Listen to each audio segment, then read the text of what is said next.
ఓకేనా? ప్రారంభించచ్చా?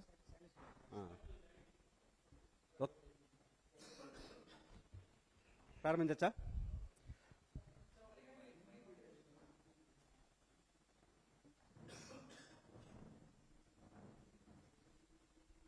ఓకే, అందరికీ నమస్కారం.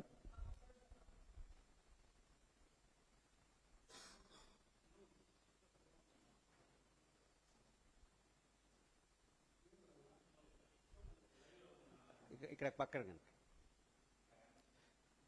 అందరికీ నమస్కారం. ఈరోజు మీడియా సమావేశం ముఖ్య ఉద్దేశం ఏంటంటే, అమరావతి రాజధాని ప్రాంతంలో వరదలు వచ్చిన నేపథ్యంలో, స్వల్ప వరదలు వచ్చిన నేపథ్యంలో వరద నివారణ చర్యలకు సంబంధించి నారాయణ గారు దానికి సంబంధించిన వివరాలు ప్రకటించడం, అమరావతి రైతులు మాజీ ముఖ్యమంత్రి జగన్మోహన్ రెడ్డి గారిని కలవడం, ఈ సందర్భంగా జగన్మోహన్ రెడ్డి గారు కొన్ని కీలకమైన వ్యాఖ్యలు చేయడం, దానికి స్పందనగా నారాయణ గారి ప్రకటనలు, అమరావతిలో జరుగుతున్న ఏర్పాట్లు, మన రాయలసీమ ప్రాంతంలో పర్టికులర్ చిత్తూరు జిల్లా మామిడి రైతులు ఎదుర్కొంటున్న సమస్యలు ముడిపడి ఉన్న నేపథ్యంలో ఈ మీడియా సమావేశం ఏర్పాటు చేయడం జరిగింది. రాజధాని ప్రాంతంలో స్వల్పంగా ఈ కాలంలో వర్షాలు వచ్చాయి. చాలామంది రైతులు చెప్తుంది, ముఖ్యంగా ఇప్పటికే 33,000 ఎకరాలు ఇచ్చినటువంటి ప్రాంతంలో రైతులు మొన్న మాజీ ముఖ్యమంత్రి గారిని కలిసిన వాళ్ళతో సహా బలవంతంగా భూసేకరణకు సిద్ధపడతామని ప్రభుత్వం, అందుకని వరదలు ముంపుని ఇటు పొలాల వైపు మళ్లించేస్తుందని మీడియాలో వాళ్ళు మాట్లాడారు. ప్రభుత్వం దానికి సమాధానం చెప్పాల్సి ఉంది. At the same time Jaganmohan Reddy గారిని కలిసినటువంటి రైతులు ఏదైతే జగన్మోహన్ రెడ్డి గారు మాజీ ముఖ్యమంత్రి గారు మావిగన్ ప్రతిపాదన తీసుకొచ్చారో ఆ ప్రతిపాదన సానుకూలంగా ఉంటూ అమరావతి రైతులు కొన్ని ప్రకటనలు చేస్తున్నారు. రెగ్యులర్గా జగన్ గారిని కలవడానికి ప్రయత్నిస్తున్నారు.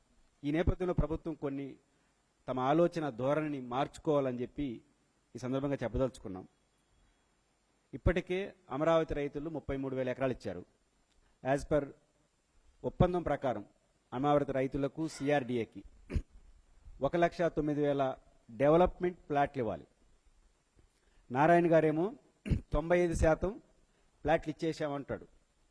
అమరావతి రైతులు చెప్తున్నది, మాతో కూడా చాలామంది మాట్లాడింది, ప్లాన్లో ఇచ్చేసినారు, మ్యాప్లో ఇచ్చేసినారు, ఫీల్డ్లో ఎక్కడ ఇచ్చారని.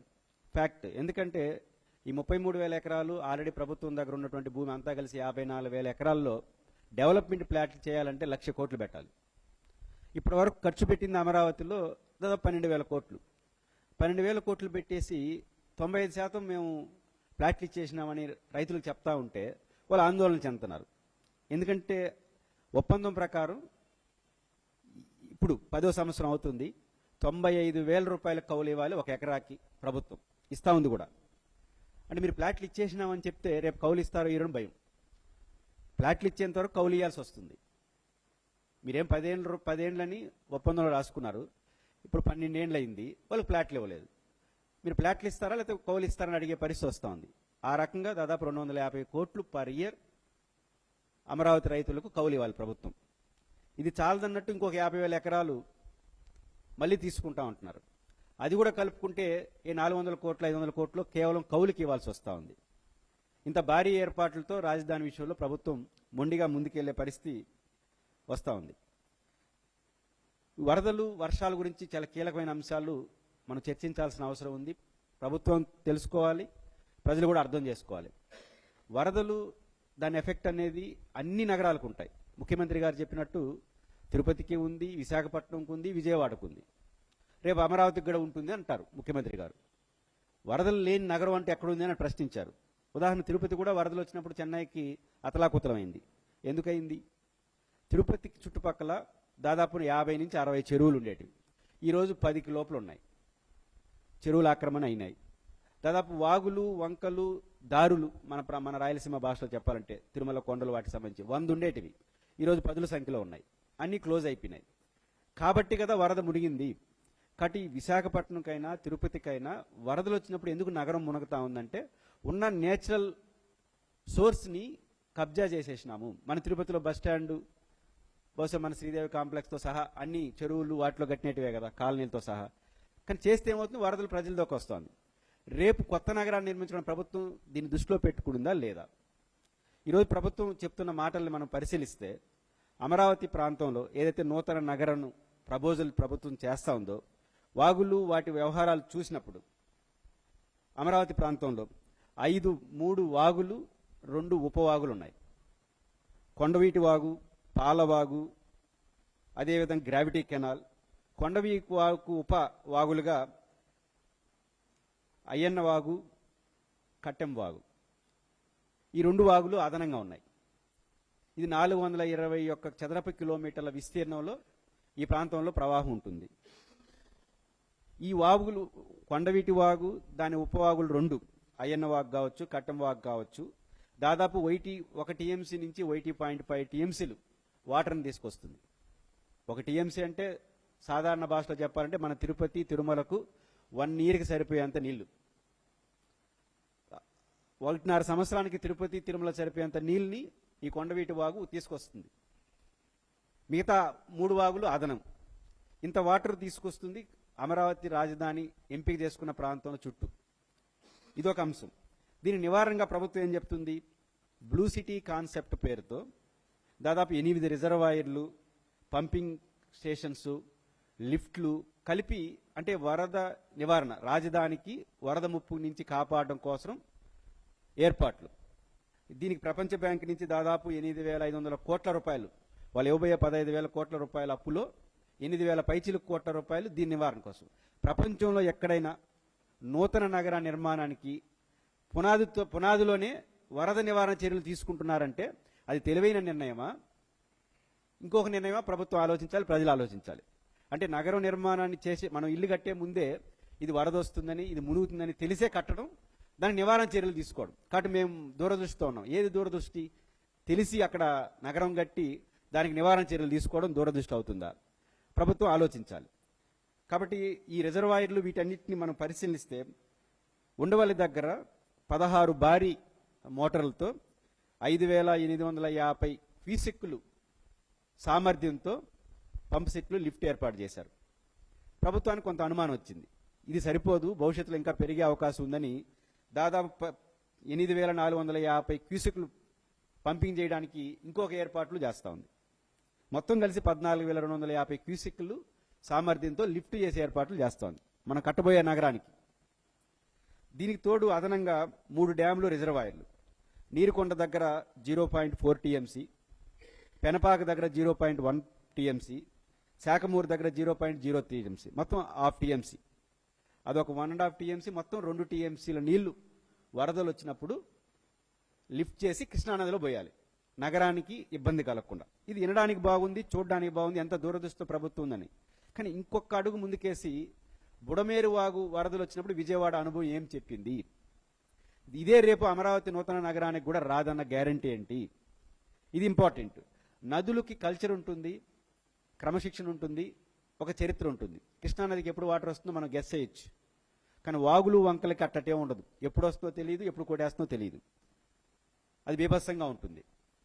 అలాంటి వాగులు 3 ఉన్నాయి, 2 ఉపవాగులు ఉన్నాయి మీరు ప్రతిపాదించిన నూతన నగరంలో. దీని నివారణ చర్యలుగా మీరు 1.5 టీఎంసీలు వాటర్ డైవర్ట్ చేసే స్కీమ్స్ పెట్టారు 8,000 పైచిల కోట్లతో. దాదాపు 2 టీఎంసీలు వస్తున్నాయి ఇప్పుడే. మీరు మిగతా 1/2 టీఎంసీ నగరం మీద పడదా? పడితే నగరం పరిస్థితి ఏంది? ఇది మొదటి అంశం. బుడమేరు వాగు ఎక్స్పీరియన్స్ మనం ఏం చేసుకోవాలి? బుడమేరు వాగు యొక్క కాలువ సామర్థ్యం అంటే, బుడమేరు వాగు మనకు విజయవాడలో మొన్న వరదలు వచ్చినాయి కదా, ఆ వరదల్లో బుడమేరు వాగు ఒక ఎక్స్పీరియన్స్ ఏంటంటే దాదాపు 7,000 క్యూసెక్లు కాలువ సామర్థ్యం ఉంది. బుడమేరు వాగు కాలువ సామర్థ్యం 7,000 క్యూసెక్లు. కానీ ఖమ్మం, ఎన్టీఆర్ జిల్లాలో పడిన వర్షాల కారణంగా ఒక్కసారిగా 35,000 క్యూసెక్లు వచ్చేసింది. అబ్నార్మల్గా. అందుకే చెప్తాను, నదులకి ఒక కల్చర్ ఉంటుంది, ఒక చరిత్ర ఉంటుంది, ఒక లెక్క ఉంటుంది. కానీ వాగులు వంకలు ఎలా ఉంటాయి? ఆడ కాలువ సామర్థ్యం 7,000 క్యూసెక్లు ఉంటే మొన్న జరిగిన విజయవాడ ముంపులో 35,000 క్యూసెక్లు ఒకే రోజు వచ్చాయి. ఇక్కడ ఇంకొక కోణాన్ని కూడా మనం పరిశీలించాలి. దానివల్ల విజయవాడ సిటీ మీద పోయింది మాత్రమే కాదు, అదే సమయంలో కృష్ణానది ప్రకాశం బ్యారేజ్ మీద నిండుగా ప్రవహిస్తూ ఉంది. ఇది చాలా కీలకమైన అంశం. అదే సమయం అక్కడ బుడమేరు వాగు నీళ్ళు ఎక్కడ వచ్చి పోయాలి? ఎక్కడొచ్చి కలవాలంటే కృష్ణానదిలో కలవాలి, ప్రకాశం బ్యారేజ్ దగ్గర. ఆ తర్వాత సముద్రంలో కలుస్తుంది. ఎప్పుడైతే బుడమేరు వాగు వచ్చిందో అదే సమయంలో కృష్ణానది పొంగి పొరలుతా ఉంది ప్రకాశం బ్యారేజ్ దగ్గర. దాంతో ఏమైంది, రివర్స్లో కొట్టింది. అది నదిలోకి రావాల్సిన నీళ్ళు రివర్స్లో కొట్టడంతో మొత్తం పోయి విజయవాడ మీద పడ్డాయి. మొత్తం ప్రాణ నష్టం, ఆస్తి నష్టం. ఇది కీలకం. అంటే ఏదైతే మన వాగులు అబ్నార్మల్గా నీళ్లు దూసుకొస్తాయి, దానికి తగిన ఏర్పాట్లు చేసుకోవడం ఒక లెక్క. వచ్చి నీళ్లు వచ్చినట్టుగా విజయవాడ దగ్గర ఉన్నటువంటి కృష్ణానదిలో పోకపోతే ఆ నీళ్ళు మొత్తం మళ్ళీ తిరిగి విజయవాడ మీద వస్తాయి.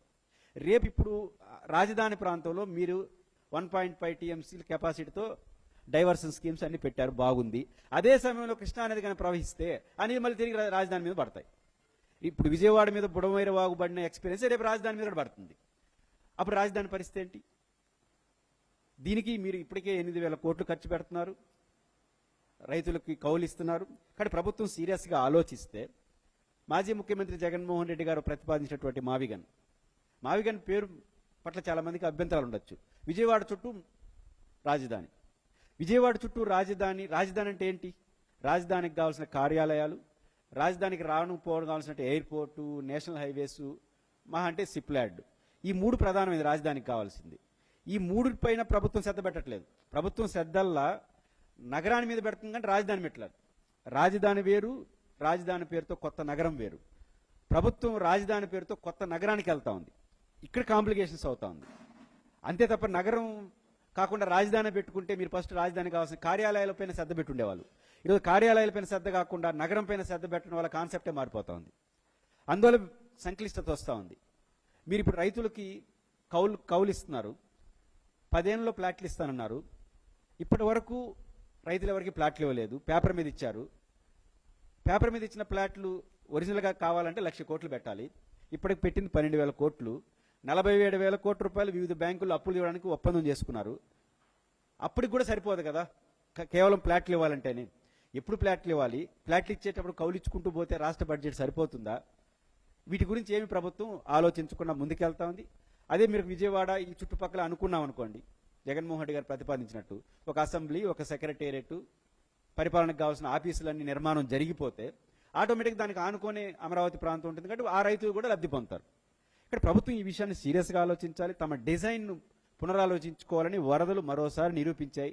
అమరావతి రైతులు మాజీ ముఖ్యమంత్రి గారిని కలవడం ద్వారా మరోసారి ఆకాంక్షలు వ్యక్తం చేసినారు. ప్రభుత్వం సీరియస్గా ఆలోచించాలి. అట్ ద సేమ్ టైం రాజధాని గురించి మనం ఇంతకింత ఆలోచించాలి అనుకున్నప్పుడు యాజ్ ఎ రాయలసీమ ఇంటలెక్చువల్ ఫోరంగా ప్రభుత్వం కంప్లీట్గా తన ద్వేషను, తన ఆలోచనను పూర్తిగా రాజధాని మీద శ్రద్ధ పెట్టేసింది. ఈరోజు రాష్ట్రంలో అప్పు 75,000 కోట్లు పర్ ఇయర్ చేయాలనుకుంటా ఉంది ప్రభుత్వం. కానీ ఆచరణ 47,000 కోట్లు రాష్ట్ర FRBM లిమిట్స్ దాటి చేస్తుంది రాజధాని పైన.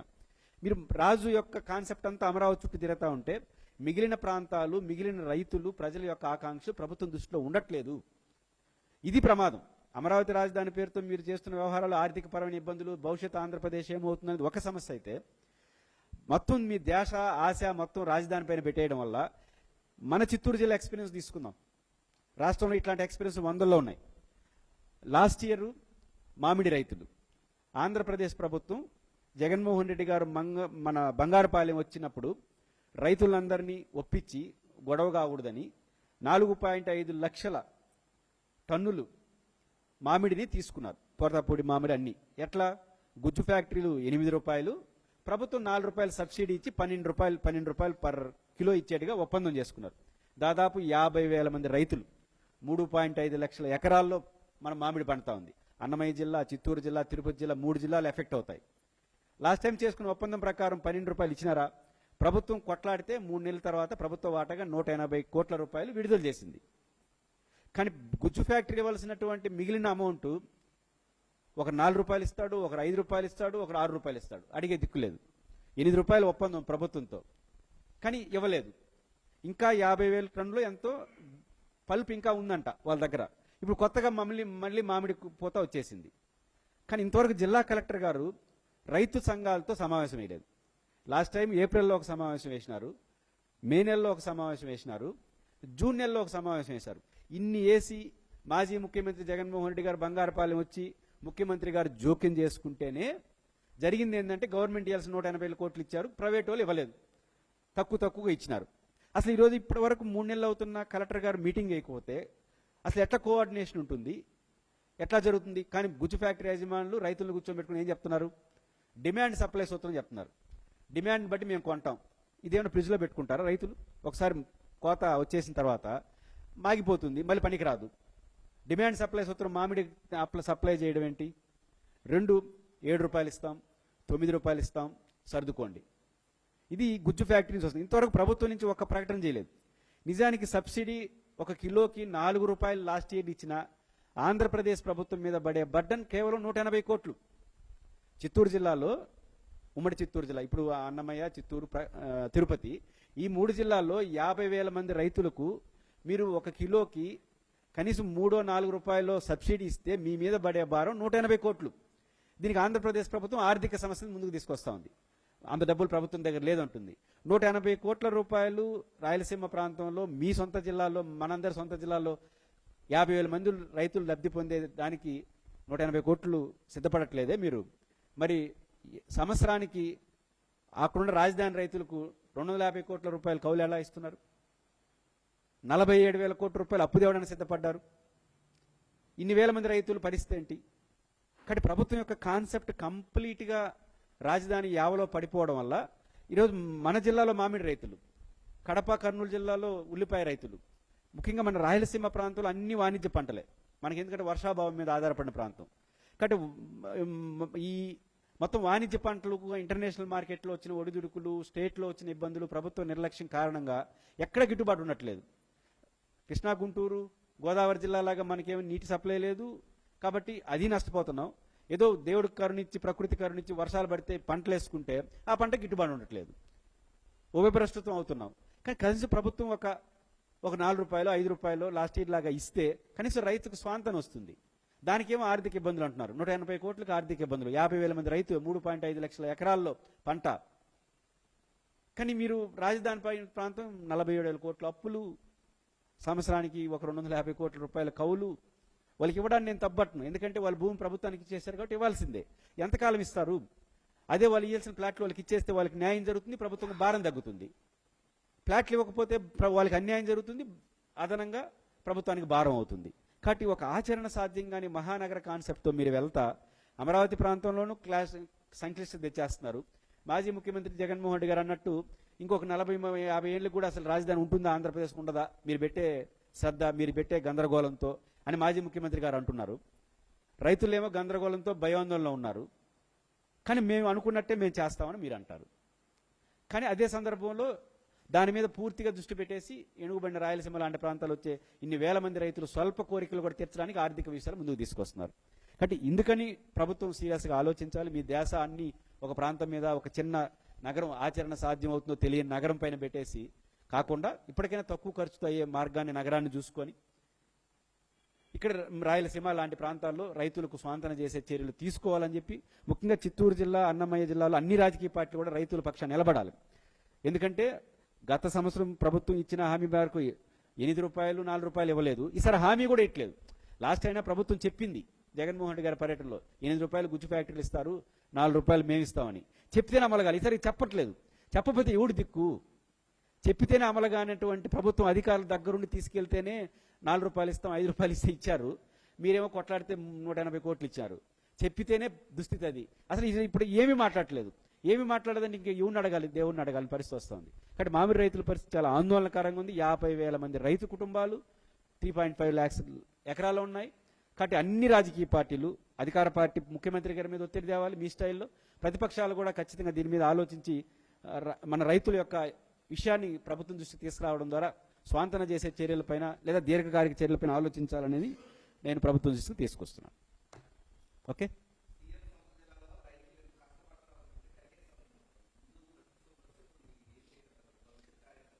అసలు ముఖ్యమంత్రిగా సమస్య ఏంది? జిల్లా కలెక్టర్ రైతులతో ఎందుకు సమావేశం అయ్యాడు? లాస్ట్ టైం జిల్లా కలెక్టర్ గారు ఏం చెప్పారంటే, రైతులతో సమావేశం అంటే 1000 మంది రైతులు ఉన్నారు, ఐఏఎస్ ఆఫీసర్ లాగా వాళ్ళు తెలివితేటలను ప్రదర్శించాడు. ఏ సంఘంతో మాట్లాడాలి, అందరితో మాట్లాడలేం కదా లాజిక్.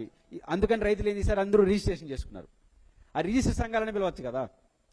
మీరు అందరూ 50,000 మంది రైతులతో కూర్చోలేదని అప్పుడు చెప్పినారు, బాగుంది. అయినా మూడు సమావేశాలు వేసినారు.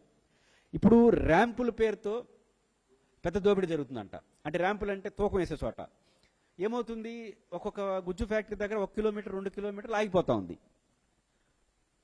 ఏది లారీలు మీకు తెలుసు కదా, మామిడి ఒక్కసారి లారీకి లోడ్ ఎక్కిన తర్వాత కప్పేస్తారు, అది 2-3 రోజులతో మాగిపోతుంది, మళ్ళీ ఎందుకు పనికిరాదు. ఈ గుజ్జు ఫ్యాక్టరీ వాళ్ళు ఏం చేస్తున్నారు, ఉద్దేశపూర్వకంగా లేట్ చేస్తున్నారు. రైతులు నాకు చెప్పింది నిజాలు తెలియదు. దానివల్ల ఏమవుతుంది, అనివార్యంగా నేను ఇచ్చిన రేటు కొంటావా అట్లా పెట్టి పెట్టమంటావా, మాగిపోయిన తర్వాత తీసుకోడు.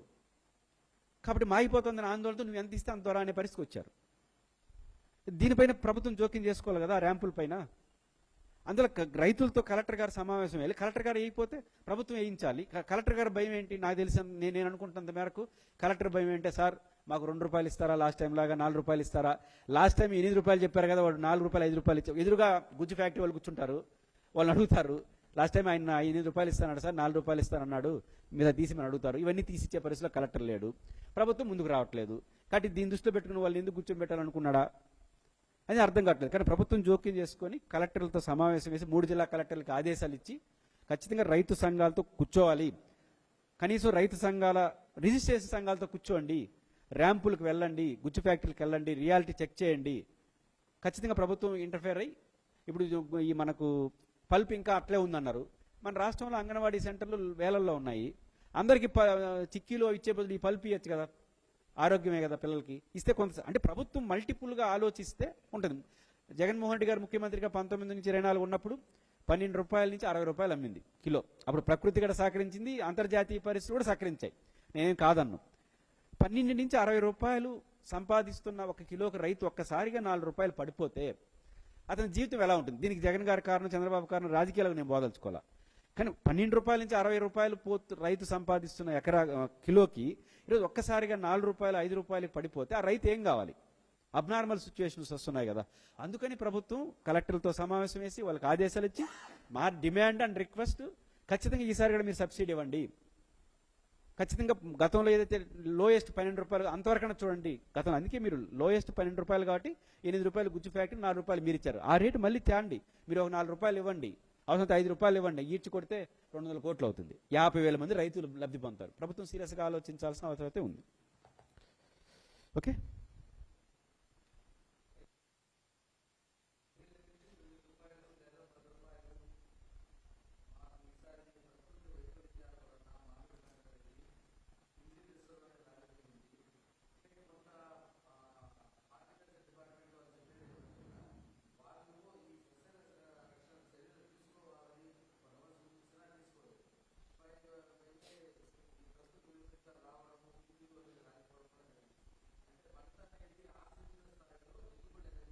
రాలేదు.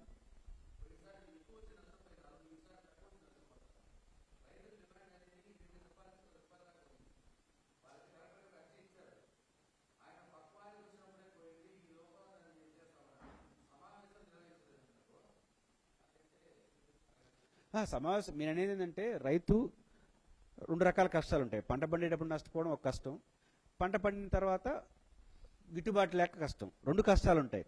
2 కష్టాలను ప్రభుత్వం అడ్రస్ చేయక తప్పదు. ఎందుకు అర్థం, మనం ఎంత చేయగలుగుతాం అంతా.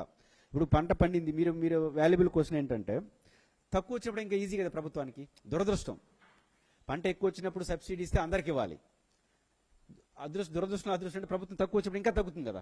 లాస్ట్ టైం 180 కోట్లు ఇచ్చారు, 150 కోట్లకి అయిపోవచ్చేమో 4 రూపాయలు ఇస్తే. పంట తగ్గినప్పుడు మీకు ఈజీ అవుతుంది కదా ఇవ్వడానికి కూడా. రెండోది, పంట మధ్యలోనే పోయిందంటే అంతమంది ఆర్బీకే సెంటర్లో ఒక ప్రయత్నం, మీ కోఆర్డినేషన్లో లోపాలు. అదే నేను అంటుంది, రైతు సంఘాలతో రైతులతో మల్టిపుల్గా ప్రభుత్వం అధికారులతో వాళ్ళ బాధ ఏదో చెప్తారు, రైతులకు మీరు కూడా అడ్వైజ్ చేయడానికి అవకాశం ఉంటుంది. ఈ కోఆర్డినేషన్ మీటింగ్లు సరిగ్గా జరగకపోవడం వల్ల రైతులకి ప్రభుత్వానికి మధ్య ఇంటరాక్షన్ వచ్చిందని. ఇప్పుడు ఇచ్చిన వాళ్ళకి 4 రూపాయలు ఇస్తారు, అసలు రాని వాళ్ళకి ఏమి ఇవ్వాలి, అది కూడా బాధే. కానీ ఎట్లా ఇవ్వాలి, ప్రభుత్వం ఎంత అంచనా వేయగలదు రాని వాళ్ళకి, ప్రభుత్వానికి కష్టం. అదేదో రెగ్యులర్ కోఆర్డినేషన్ ఉంటే ప్రభుత్వ కష్టం కూడా తగ్గేది కదా. కలెక్టర్ తప్పు కాదు, కలెక్టర్ కూర్చోబోతే ప్రభుత్వం ఏం చేస్తా ఉంది రోజు. ఇప్పుడు ఎన్ని కలెక్టర్ల కాన్ఫరెన్స్ చంద్రబాబు గారు వేయలేదు, ఇన్ని మంది. లాస్ట్ టైం ఇంత గొడవ అయింది కదా, ఈసారి మళ్ళీ గొడవ రాకుండా ఫోర్కాస్ట్ చేయాలి కదా. ఫోర్కాస్ట్ మీన్స్ కలెక్టర్లు కూర్చోబెట్టి ఏందయ్యా పరిస్థితి, రిపోర్ట్ ఏమని అడగాలి కదా. అన్ని రిపోర్ట్లు అడుగుతున్న ప్రభుత్వం ఈ రిపోర్ట్ ఎందుకు అడగట్లేదు, మామిడి రైతుల రిపోర్టు చేసే ఉద్దేశం లేదు కాబట్టి అడగలేదు అనుకోవాల్సి వస్తుంది అంతే. Okay, thank you.